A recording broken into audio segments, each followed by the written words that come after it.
En sorte que les chiens qui sont utilisés comme des chiens d'attaque soient catégorisés, puissent être euthanasiés.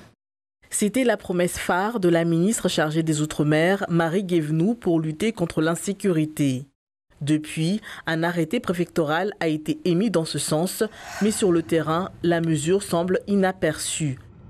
Selon les habitants rencontrés aujourd'hui, les attaques avec des chiens comme armes continuent. C'est très compliqué. On peut s'asseoir et voir surgir de nulle part une bande accompagnée de sa meute de chiens. Souvent, les chiens sont plus nombreux que les jeunes. Ils nous menacent. On a même déjà incendié ma maison. C'est compliqué.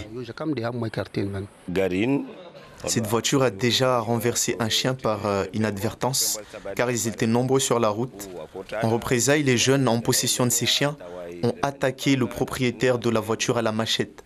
Je pense qu'on doit euthanasier ces chiens.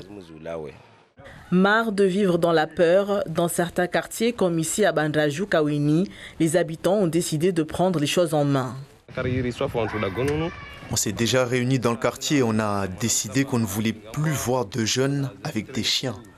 Ce n'est pas une bonne chose et c'est dangereux, que ce soit pour les gamins ou même pour les personnes âgées. Ils risquent l'agression. Il y a 3 semaines, l'entreprise One Dog a signé une convention de 12 000 € avec la préfecture pour prendre en charge les chiens errants durant 5 jours ouvrés. Après, les animaux sont confiés à 2 associations, APAM et Maïva. Elles ont pour mission de les re-sociabiliser. Si elles échouent, alors en dernier recours, les chiens sont euthanasiés.